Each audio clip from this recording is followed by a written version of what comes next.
Don't forget to subscribe to my channel, and while you're at it, click the bell to be notified of future videos. This block is called Pinwheel Star, finishes at 12 inches. Here's the diagram, and believe it or not, this block is made of just half square triangles and square on point. So it's easy to piece, but it can get a little confusing with all the different pieces, even though they're all half square triangles. Here are 4 blocks set block to block, and this is a 3x3 grid. Here are the 2 patches we have. Patch A is a 2-inch finished half square triangle, and patch B is a 4-inch finished square on point, the square part. So let's look at the fabrics, because there's 4 different fabrics, and I've divided them out. If you look at this diagram, I have A patches, A1 patches, A2 and A3 patches. Those are all half square triangle patches, but I divided them out that way as to how they're pieced. So you can see it makes a little bit more sense and makes it easier as you're cutting.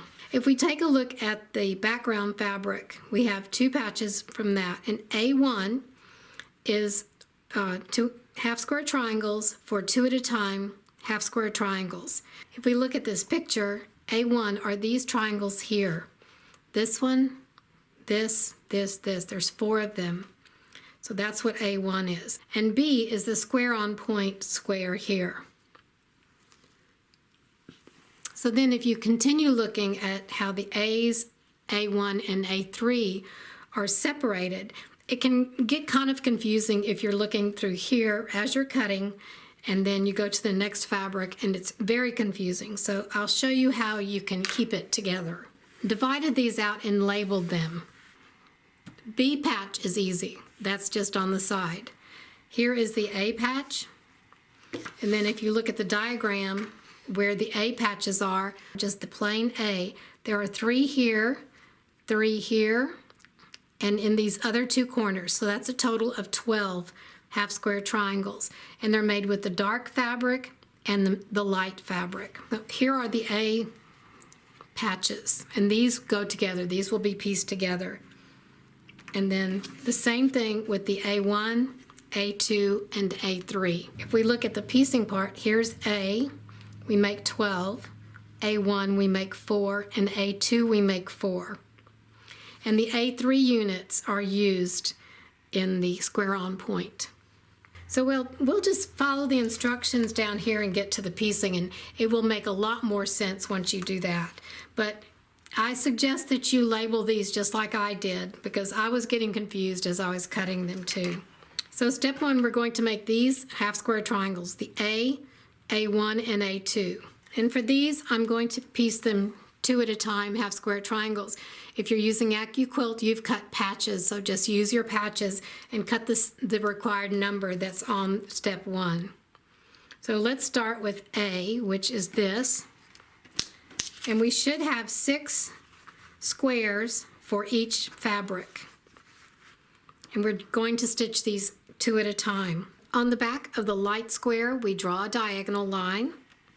Then we place the fabric's right sides together. You're going to stitch a scant 1/4 inch on both sides of this diagonal line.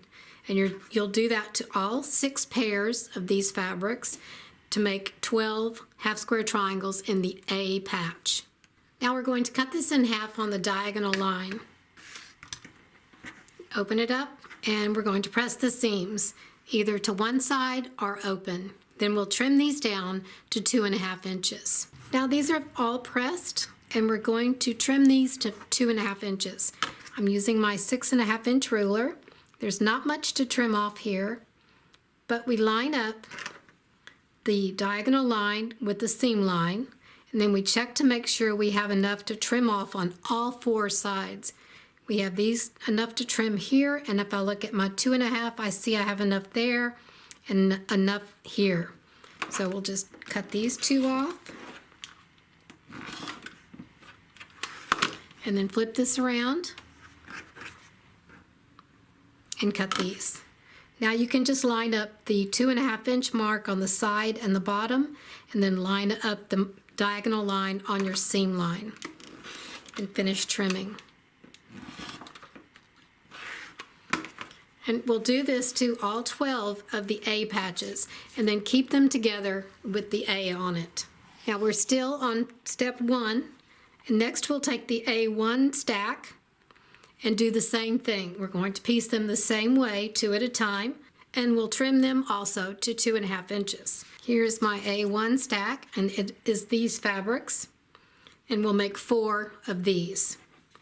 Then you're going to do the same thing with your A2 stack. You'll also make 4 of these, and you have 2 squares of each fabric. So when you finish this, you'll have your 12 A's, you'll have your 4 A1s and your 4 A2s. And they'll all be trimmed like this, 2.5 inches. All right, we are done now making the half square triangles. Here is my A stack, my A2, and my A1. In step 2 of the instructions, we're going to take 3 of these A half square triangles and 1 of the A1 half square triangles and piece the corner units. They'll go together like this.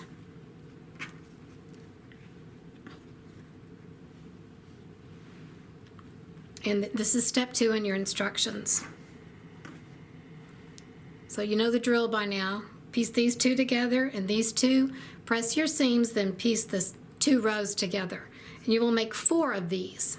Here are the corner units done. Now we're done with our A and our A1 half square triangles. They're already pieced in here. We have some A2s left over. In step 3, we're going to take these 4, and this is going to be our pinwheel. Yes, that's the pinwheel. Piece these 2 together and these 2, press the seams, and then press the 2 rows together. This is our center unit. Here's our center unit.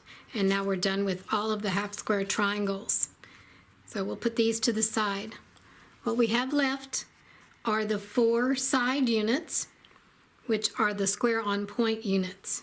Now these are going to be pieced a little bit different than we have been in the past because we have 3 different fabrics for the triangles around the square.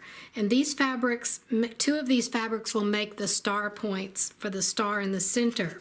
Pay close attention to how these are laid out. And I'm just looking at the diagram. There are 2 like this. Then we have this one here and this one here. So we have our 2 lights at the top, and we have our medium on the left and our dark on the right.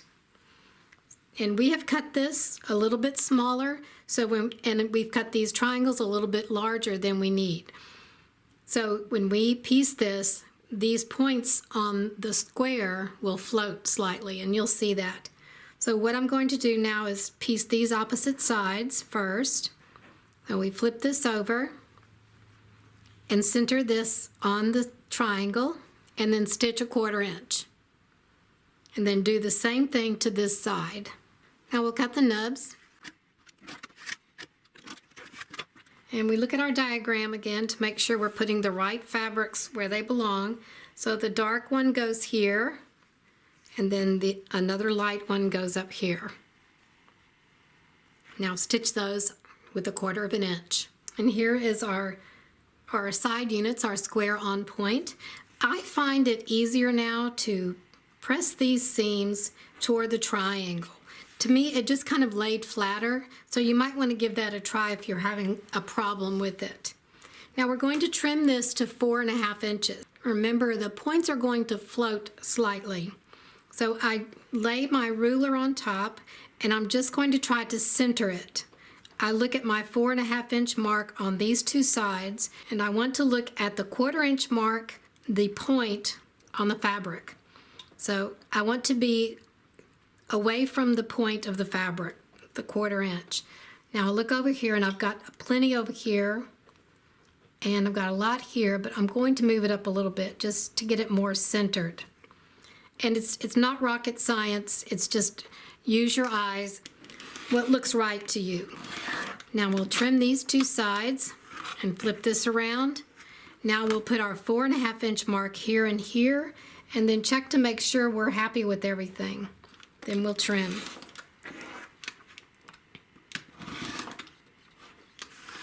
And there is your square on point. Trim all of your square on points to 4.5 inches. Then we'll put the block together. All right, we have our proppet board, and we're just going to lay out our units into the block. We start with the center unit.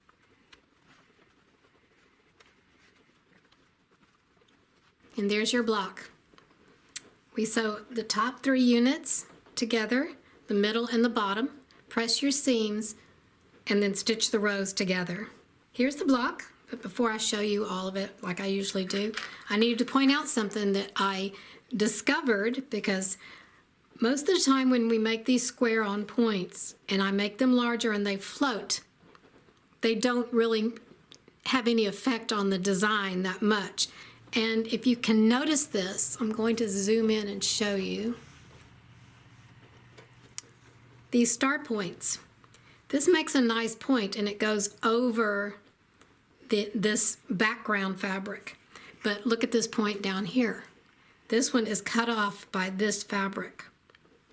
So, since this happened, it doesn't bug me, because not much bugs me. I would leave it like this, but I probably won't do it like this again if I ever make this block again. I would have to do something to make sure that these square on points come out exactly right. I would use the AccuQuilt next time because I have it. But if you're piecing these with a rotary cutter, then you need to be a little bit more exact. So I would definitely cut this square the size it's supposed to be. I think this is 3 3/8.